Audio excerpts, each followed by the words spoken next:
Yogananda enseignait de systématiquement prier à la fin des méditations parce qu'on est à même de communiquer cette lumière. Et le divin se sert de nous, vous savez, comme des outils pour se guérir les uns les autres, pour devenir comme émetteur-récepteur. On reçoit cette lumière, mais on devient aussi un outil pour l'émettre. Et celui qui émet cette lumière est traversé par cette énergie de guérison aussi lui-même. Donc en fait, prier pour être en lien, c'est la première, le premier pas, si on veut, dans la pratique.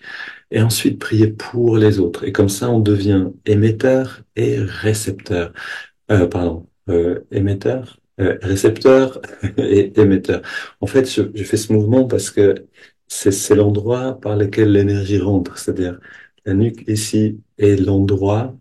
C'est pour ça qu'on va masser aussi dans Yogoda. Vous allez apprendre la technique de recharge en énergie et on masse cet endroit-là pour l'ouvrir.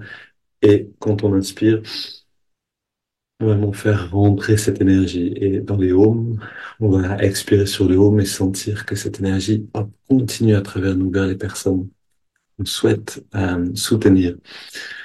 Alors, oui, pourquoi autant mettre l'accent sur la prière alors qu'on va parler de concentration?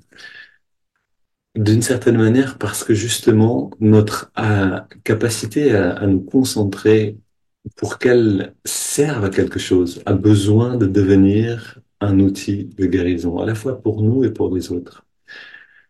Une concentration qui n'est pas orientée, on va dire, vers le haut, qui n'aide pas à l'élévation de la conscience, peut littéralement entrer vers le camp de concentration. Vous voyez, en fait, pour faire quelque chose, pour avoir du succès dans toute activité, on a besoin de concentration.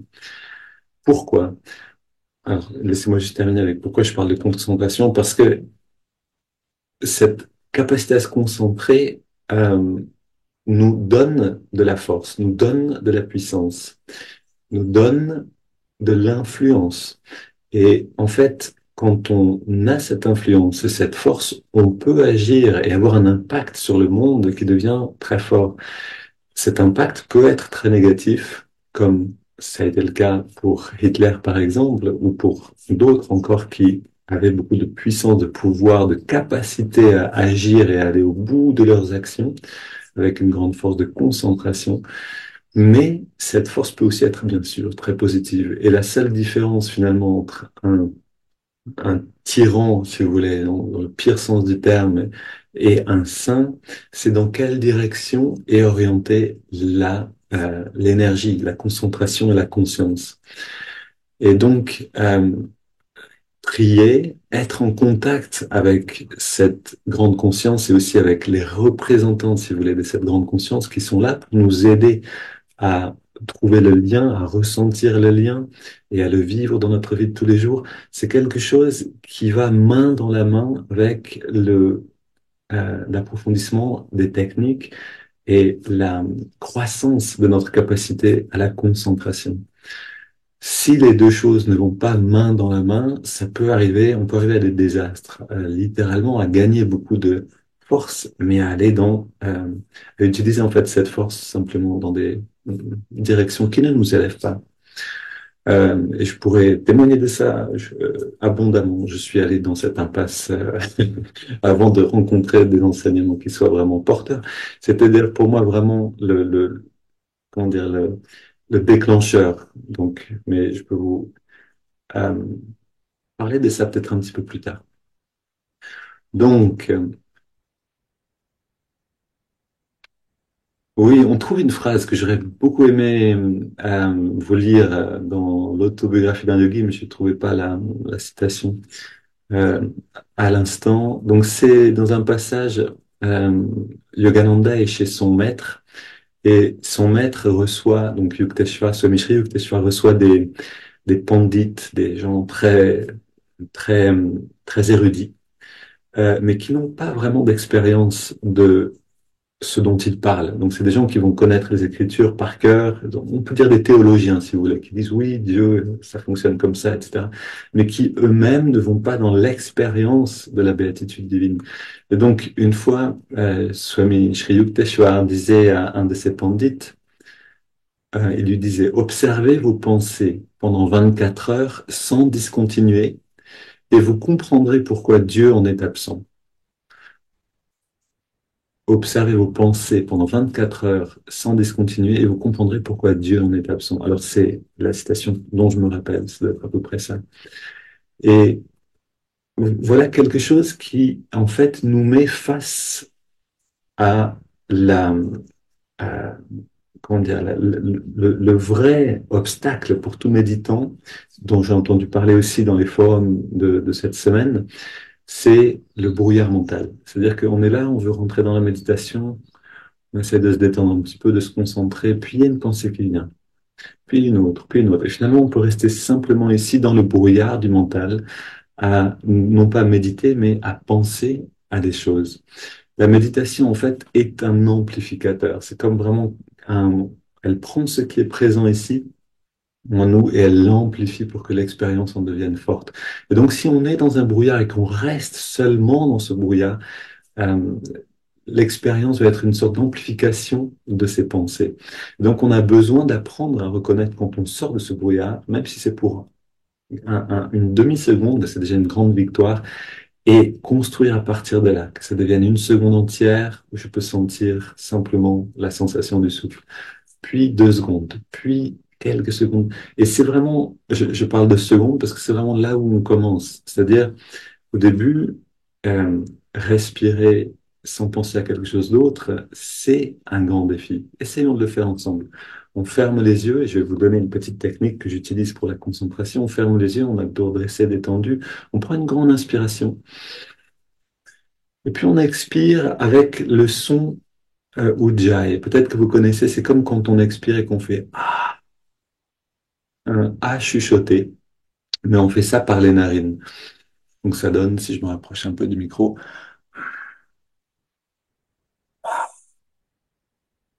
on a comme un léger souffle comme ça qui passe par les narines. Et ça, on va le faire. Donc on inspire profondément. Sur toute l'expiration,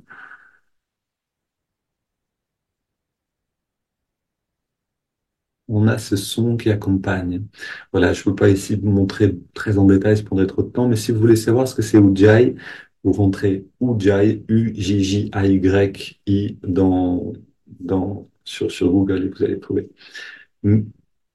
Ah, d'accord, comme il y a un peu un bruit de fond, on n'entend pas très bien, mais c'est pas grave, ok. Mais une forme de contrôle du souffle comme celle-là va nous permettre d'avoir un impact comme un tranchant un peu plus fort pour percer le voile des pensées. C'est pour ça qu'on appelle Ujjayi la respiration du vainqueur. Parce que qu'est-ce qu'on vainc en fait? On devient vainqueur de ces émotions, pensées qui nous emmènent à droite et à gauche sans notre volonté. Donc, c'est une forme de pratique. Maintenant, faisons-le un petit peu en un instant ensemble. Je reste en silence et je vous propose, pendant 5 respirations, d'être entièrement dans l'observation de vos longues expirations et d'être attentif pour voir combien de respirations vous pouvez le faire avant qu'une pensée ne vous emmène avec elle. Essayons un petit peu.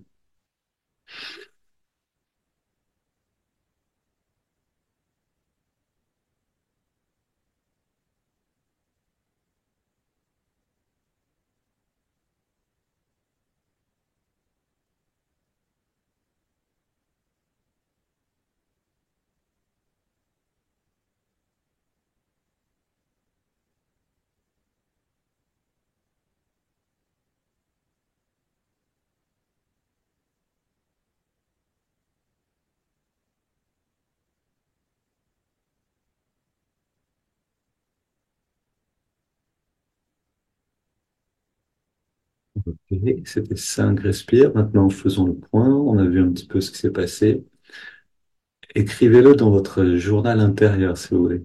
En quelques phrases, comment c'était?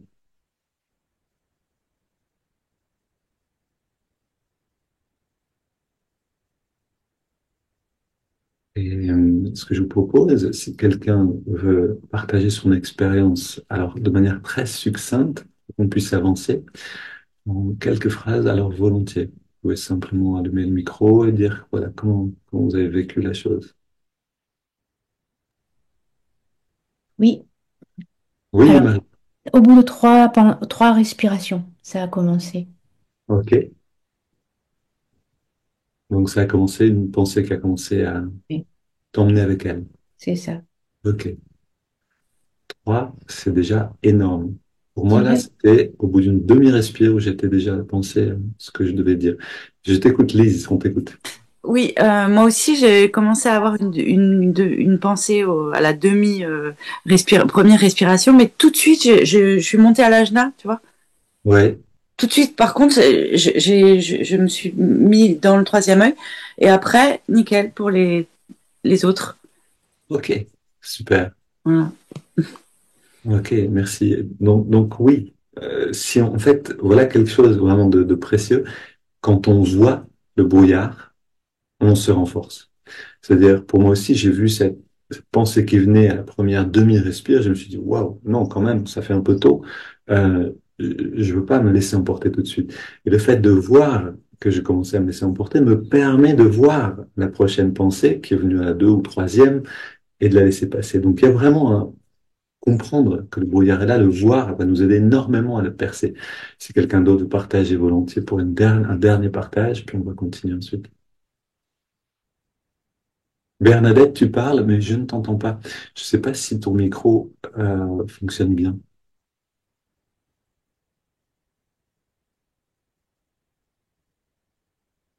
Alors, ce que je te propose, c'est éventuellement d'écrire ce que tu as vécu et je pourrais le lire à voix haute. Parce que non, on ne t'entend pas, malheureusement. Les caprices de Zoom ou des ordinateurs. OK. Ouais, Euh, Darnanda, je veux bien dire. vo- Vous m'entendez? Super. Ok. Moi, j'ai pas eu de pensée, mais j'ai un peu triché. C'est que comme j'ai médité avant, j'étais déjà dans un état, donc c'est de la triche. Voilà. Ok, merci Jean-Marc. Oui, et si on médite, bien sûr, alors c'est quelque chose de merveilleux avec les techniques simples d'observation du souffle, le mouvement du doigt qui amène à la détente dont on a besoin en réalité, hein. Sans la détente, le brouillard est là. Donc on a besoin de cette détente. Et puis Hong Sok vient en fait créer une seule pensée. Et au bout d'un certain temps de cette pratique, et que ce soit cette pratique Hong Sok ou le Kriya aussi, qui marche vraiment efficacement pour ça, il y a un moment où on arrive en effet on se rend tout d'un compte que, on se rend tout d'un coup compte que bizarrement, il n'y a plus de pensées, les pensées ne sont plus là. Mais par contre, on vit quelque chose de très agréable. Ok, je voudrais continuer un petit peu avec, oui, donc l'importance de les observer. C'est ce brouillard et pour aller à travers le brouillard, oui, tu as une impression de grand espace et de liberté. Ok, ben c'est sans doute que les pensées devenaient plus tranquilles, hein. Et en fait, les pensées ne disparaissent pas complètement, si vous voulez. Il y a toujours des pensées substrats qui sont là. L'idée même que nous sommes une personne est une pensée. En fait, il y a eu un échange intéressant dans le forum cette semaine, et j'en profite pour faire de la pub pour les forums. Je trouve très intéressant ce qu'on y trouve, et aussi ceux qui n'ont pas encore écrit, allez-y et partagez, ça enrichit toujours le cours énormément. Et il y a eu un partage sur, oui, le fait de se perdre. Donc c'était au niveau de l'épreuve du tir, voilà, le Arjuna qui vise l'oiseau, et puis finalement, on observe la pensée et on perd la pensée, on perd le mental, on perd la tête. Voilà, c'était l'expression que tu avais donnée, Marie. Et il y a vraiment ça qui peut se passer à un moment. C'est-à-dire que on est dans une technique ou dans une autre, on observe, on a besoin d'observer quelque chose. Donc, dans le Kriya, ça va être aussi d'une certaine manière le souffle. Dans Hong So, c'est vraiment le souffle dans les narines, quelque part ici. Et puis, il y a un moment où on oublie ce qu'on est en train de faire. On oublie même qui on est. Mais cette pensée de je suis quelqu'un qui observe le souffle est là. elle est présente pendant que les pensées diminuent à la surface. On commence à avoir moins de préoccupations, etc. Mais il y a toujours, je suis là et j'observe le souffle. Et puis, à un moment, on atteint ce substrat, si vous voulez, qui disparaît lui aussi. Et là, on oublie. On ne sait plus, en fait, hein, ce qu'on est, qui on est, ce qu'on est en train de faire. On est juste conscience. Il y a quelque chose de cette dissolution qui peut se faire, si vous voulez. Et cette dissolution, donc on part d'en haut, euh, une pensée aussi concrète que qu'est-ce que je vais dire maintenant, ou tiens, il faut pas que je pense, mais j'ai une pensée, voilà, des pensées vraiment objets très visibles. Et petit à petit, ça descend, ça descend. Je suis triste ou je suis gai. On descend à travers ça. Je suis ainsi, je suis cela. Et finalement, je suis tout court. Je suis une personne disparaît. Et là, on arrive à quelque chose d'autre. Alors, c'est pour ça que pour quelqu'un qui veut rentrer dans l'expérience de la méditation profondément, on a besoin de cette faculté, finalement, d'augmenter cette capacité à se concentrer pour creuser à travers ces différentes agitations, en fait, ondulations, on pourrait dire, ou fluctuations de la conscience. Et donc, pour ça, on a besoin de regarder quelque chose, et le souffle, c'est quelque chose de parfait, parce qu'il est la porte entre le conscient et l'inconscient. Il nous permet de rentrer justement dans ces pensées substrats un petit peu et d'aller les éteindre. Le souffle continue malgré nous, donc il est aussi inconscient, mais on peut prendre conscience et contrôle du souffle. Et en même temps, c'est un objet qui est là. C'est quelque chose qu'on peut ressentir, qu'on peut percevoir, et donc quelque chose qui peut euh, captiver notre attention. L'attention, si on se dit maintenant je ne pense plus, ça va pas fonctionner. On a besoin de dire ok maintenant j'amène l'attention là, et du coup les pensées passent en second plan et disparaissent finalement d'elles-mêmes. Euh, et beaucoup de saints nous disent que l'humain, et c'est une phrase que Amma avait dit aussi, que Yogananda a dit d'une autre manière, je pense, l'humain est dans un état d'hypnose inconsciente. On ne sait pas qu'on est dans un état d'hypnose. Mais, et c'est vraiment cette cette idée de Sri Yukteswar, si on commence à observer nos pensées pendant un certain temps, on se rend compte en fait que là, on commençait à penser à autre chose, ok, on revient, là, voilà une autre pensée, on revient. Qu'est-ce qui fait qu'on ne peut pas rester simplement ici? C'est parce qu'on est hypnotisé par ces pensées. En fait, nos sens, on a des sens concrets, je peux toucher, entendre, voir, etc. Et on a ces cinq sens qui sont subtils également. En fait, on n'a pas cinq sens seulement, on a 10 sens, même un petit peu plus, si on compte le mental, qui est le maître des sens, ou qui est formé par les sens. Mais sans aller aussi loin, si on regarde donc les sens physiques, c'est pas forcément avec ces sens que je pense tout le temps. Si je sens une odeur de gâteau au chocolat, je vais peut-être avoir envie de penser à ce gâteau, à avoir envie de le manger, etc. La pensée ici va être liée à un sens physique. Mais quand je suis là et que j'essaie de méditer et que je pense à quelque chose, c'est en fait l'audition. Par exemple, souvent, je vais parler dans ma tête, ou je vais entendre une voix qui dit des mots. En fait, c'est un sens ici qui est en train d'agir à notre insu. Quand on est en train de voir quelque chose intérieurement et on se dit, tiens, ça c'est quelque chose que j'aimerais voir aujourd'hui, j'aimerais aller me promener dans cet endroit-là. C'est la vision qui va captiver notre attention. Et donc, en fait, avec la concentration, ce qu'on fait vraiment, c'est de récupérer notre énergie, non pas seulement des sens physiques, comme on l'a vu dans la semaine dernière, en se détendant et en ne bougeant plus, ça c'est vraiment la manière basique de le faire, mais aussi de se retirer des cinq sens subtils. Et ça veut dire, de se retirer des cinq sens subtils, ça veut dire d'engager notre attention dans une vérité comme Hongso, c'est-à-dire je suis conscience. C'est vraiment la force de ce mantra et aussi de cette technique, c'est qu'il y a aussi ce mantra en sanskrit qui vient réaffirmer constamment qui nous sommes vraiment et donc dans quelle direction on donne chaque parcelle de notre énergie, de notre conscience pour sortir de cette hypnose. Alors maintenant,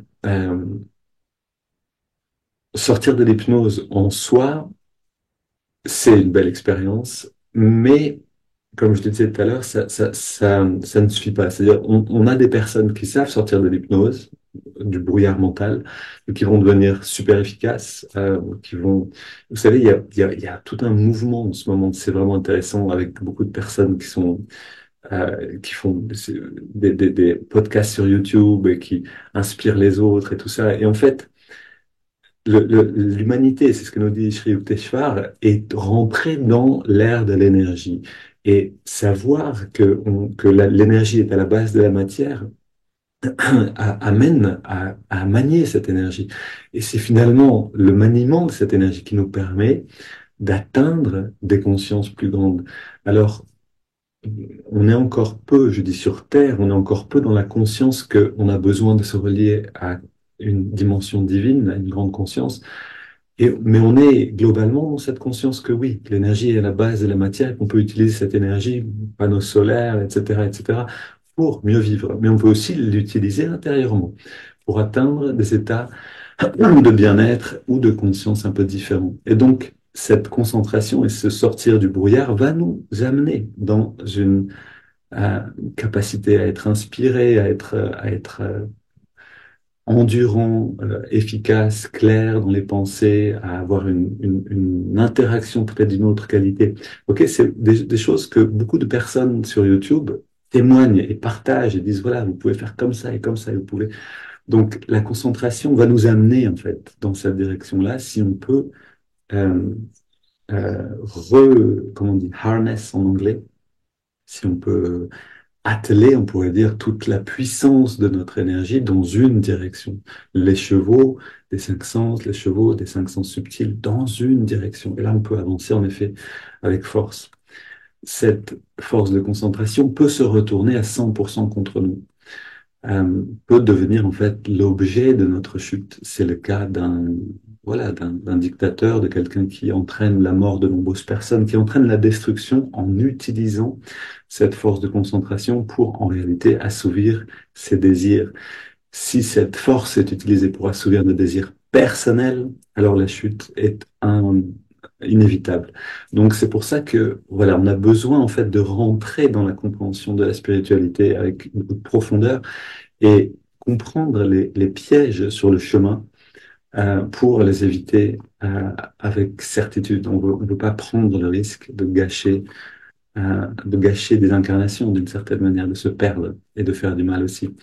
Donc la concentration, oui, mais ce petit disclaimer, l'importance de la compréhension, l'importance du discernement spirituel et en fait l'importance de ce guide intérieur. C'est l'objet vraiment du troisième module. Le guide est essentiel. Et oui, je faisais allusion un petit peu à mon expérience personnelle. Alors, j'avais un prof de yoga comme ça quand j'étais étudiant à Vienne. J'avais 25 ans. J'ai découvert un yogi très inspirant. Et donc, on a eu ce premier échange et j'ai senti, waouh, il y a quelque chose de plus. Vous voyez, c'est une conscience. Il me voit, il me comprend, il peut me guider, il va m'aider vraiment à avancer. Super, je vais avec lui. Et donc j'ai fait une formation de yoga avec lui pendant 3 ans, puis j'ai continué après. J'étais très ami avec lui. Et puis j'ai commencé à travailler comme lui finalement, à donner des cours de yoga. Et à un moment, j'ai vu que mes cours de yoga, en fait, c'était un business et que j'étais là, non pas pour servir, mais pour me servir. C'est-à-dire que les personnes qui étaient là, d'une certaine manière, je me disais, chouette, 10 personnes dans mon cours, 12 personnes, j'ai de la valeur finalement. Et je me suis rendu compte à un moment que j'allais dans une impasse. C'est-à-dire que j'étais plus, comme je l'ai dit, à les servir, à être au service et à aider, mais j'étais dans quelque chose d'autre. Et c'est vraiment en fait ce qu'on peut appeler le mauvais maître, enfin le mauvais maître, j'allais dire en fait gourou, c'est-à-dire le gourou dans le mauvais sens. Pourquoi est-ce que gourou est un mauvais terme? C'est parce qu'on a eu l'expérience de mauvais gourou, simplement de maîtres qui sont tombés et qui sont tombés au service de leurs propres désirs. Et ça peut nous entraîner loin. Moi, ça a été vraiment un moment de réveil où je me suis dit mais non, c'est pas possible, je veux pas aller dans cette direction. Et ça a été le moment où j'ai rencontré enfin, vraiment un maître authentique, Amma, et qui m'a, elle, ensuite orienté vers Yogananda, etc. Mais donc, j'ai pu voir, si vous voulez, j'ai rencontré ce grand yogi, mais qui était quand même dans cette limite de créer ce business etc., de trouver une valeur, en fait, dans le regard des autres et non pas dans le fait de servir. Et donc, j'ai vu aussi qu'on peut, si on est orienté dans la mauvaise direction, aller soi-même dans cette direction et qu'on a ensuite un travail de purification, littéralement, de nettoyage à faire, de compréhension. Et c'est quelque chose qui est très, très répandu avec le yoga, en fait, hein. Un livre qui m'a beaucoup éclairé là-dessus, c'était de Chogyam Trungpa, un grand maître bouddhiste, et son livre s'appelle Le matérialisme spirituel. Et il explique, en fait, que beaucoup vont en Orient prendre des techniques, des choses qui permettent de grandir spirituellement, puis les ramènent en Occident et les vendent, et finalement, essayent de s'enrichir de cette manière. Donc c'est quelque chose qui est très répandu, qui est en fait un peu le piège de notre ère. C'est pour ça que je trouve intéressant d'en parler un petit peu dans dans ce webinaire aussi, qui nous donne vraiment voilà, la concentration, l'effort continu nous permet d'atteindre le succès, mais attention dans quelle direction on va. Donc, euh,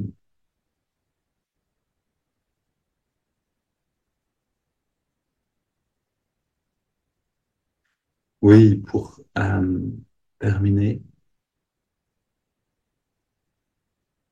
je regarde un petit peu les notes que j'avais. Oui, la, le mental est un peu, il y a une belle image aussi que j'avais trouvée dans un monastère bouddhiste ou dans un livre. Le mental est comme une bougie. Quand le mental est agité, la bougie va dans toutes les directions et peut même s'éteindre en fait, hein. Le vent des pensées va tourbillonner autour de cette bougie. Maintenant, quand on est dans la pratique de Hong So, en particulier pour nous, puisque c'est cette pratique qu'on approfondit et qu'on apprend, euh, on commence par éliminer, avec les contractions détentes, les 1000 petites tensions, donc les petits vents contraires qui vont tourner autour de la bougie et qui peuvent l'éteindre. Ensuite, avec la respiration triangulaire, on calme l'intérieur pour voir que les émotions intérieures n'entraînent pas de nouvelles pensées qui nous emmènent, etc. Ensuite, dans l'observation du souffle, on arrive à un moment où on peut voir, ah, je peux rester une respiration entière présent à la sensation du souffle. Ce moment-là, c'est quand la bougie devient calme. C'est quand le vent des pensées s'est calmé autour de nous. Et en fait, ce moment-là, il est c'est-à-dire pardon, cette qualité de présence et d'observation du souffle, c'est ce qu'on veut prolonger, augmenter. Et donc, c'est une très bonne pratique quand on médite dans Hong So, que vous êtes dans la pratique de Hong So, de regarder. Ok, maintenant, j'ai euh, les trois techniques. J'observe le souffle, le mouvement du doigt et le mantra. Combien de respirations je peux rester là sans partir avec les pensées? Et je regarde. Une. Ok, je compte intérieurement sur les doigts. Ça, c'est ma technique. Vous savez peut-être d'autres manières. Deux, j'y suis encore. Et puis deux et demi. Ok, on est parti. On a commencé à penser à d'autres choses. Mais on revient. C'est une victoire. Et je recommence. Une et deux. Peut-être que je vais arriver à trois aujourd'hui. Et ça sera une grande victoire. Peut-être que je vais arriver à cinq. Si j'arrive à 10, à 15 ou 20, je vais vraiment sentir un changement à l'intérieur. En tout cas, c'est mon expérience, c'est l'expérience de certaines personnes avec qui j'ai parlé. C'est-à-dire que ça demande peu, en réalité. Le voile n'est pas épais. On peut le traverser, on peut aller au-delà, mais ça nous demande d'apprendre à rester avec cette volonté, euh, d'acier, si vous voulez, une volonté, on peut pas la tordre. Le mot m'échappe, indomptable, indestructible, un quelque chose, une intention absolue, tranchante, de rester toujours dans la même direction, de rester dans l'observation du souffle avec de plus en plus de force. Et vous allez voir que naturellement, le mental, le tentateur, si vous voulez, va devenir très agile. Et donc au début, une pensée simple comme, OK, mais il faut que tu fasses ça aujourd'hui. Ah, OK, je reviens. La même pensée revient, je reste. D'accord? Je suis plus accessible à cette forme de pensée qui veut me m'attraper. Mais du coup, la pensée va venir autrement. Ah, une belle inspiration pour aujourd'hui, ça pourrait être telle et telle chose. Ouais, il faut absolument que je le note. OK? Alors, et là, ça devient compliqué. Quelquefois, vraiment, on a une inspiration, on doit le noter pour ne pas l'oublier. Et quelquefois, c'est vraiment une tentation de retrouver ces pensées qui sont si agréables. Et donc, plus on va devenir fort, dans notre capacité à nous concentrer, et plus les tentations vont devenir subtiles de suivre les pensées. Plus les pensées vont devenir savoureuses, si vous voulez, et donc on va avoir envie de les suivre. Donc ça nous demande en fait de connaître tout ça et ensuite, hop, de prendre la direction et chaque jour, vraiment de s'entraîner à rester un petit peu plus longtemps dans la concentration. Maintenant, faites attention que cette concentration ne devienne pas le but de votre méditation. C'est juste un moyen d'écarter le brouillard. Mais c'est ensuite dans la détente et dans l'expansion qu'on reçoit vraiment de l'aide, qu'on reçoit vraiment aussi cette élévation de la conscience. Et vous pourriez avoir et on le voit dans l'autobiographie d'un yogi, on voit ce moment qui précède juste avant que Yogananda reçoive sa grande expérience du samadhi. Il est assis dans l'ashram de son maître et il essaie de méditer. Ça fonctionne pas. Ses pensées sont comme des oiseaux agités qui vont dans tous les sens. Vous trouvez ce passage-là. Et puis son maître lui dit, viens, viens. Et ça met même Yogananda en colère parce qu'il essaie de méditer, il n'y arrive pas, il est frustré par tout ça. Et son maître lui dit, viens, je sais comme tu essaies de méditer. Et là, il lui touche je crois que c'est la poitrine. Je crois que c'est la poitrine. Ouais. Et à ce moment-là, la perception s'ouvre et il entre dans sa grande conscience. Et ce moment, si vous voulez, cet enseignement qu'on trouve dans l'autobiographie d'un yogi est essentiel. C'est-à-dire qu'on fait notre part. Ok, on essaye, on essaye, on essaye. Mais même si on n'arrive pas à être parfaitement concentré, c'est le fait d'avoir essayé qui va attirer cette grâce et qui va nous aider dans la phase d'expansion dans laquelle on dit, OK, j'arrête de faire l'effort, je m'ouvre à plus, de ressentir quelque chose qui peut dépasser largement la qualité de concentration qu'on aura atteint par nous-mêmes. Et donc voilà, ne vous fiez pas non plus à cette capacité à rester euh, concentré, c'est-à-dire faites de votre mieux, ça c'est important. Mais d'y arriver ou de pas y arriver, c'est pas si important que ça. L'effort qu'on va donner va attirer la grâce, si vous voulez. L'effort et la grâce fonctionnent ensemble. Donc, si l'effort est authentique, sincère et puissant, la grâce va être là et va nous aider aussi. Voilà, je veux pas prendre toute la place. Je voudrais aussi qu'on ait le temps d'avoir des échanges. Je crois que c'est bien en petit groupe. On n'a pas eu ces échanges la semaine dernière. Je regarde juste un dernier instant. Et super.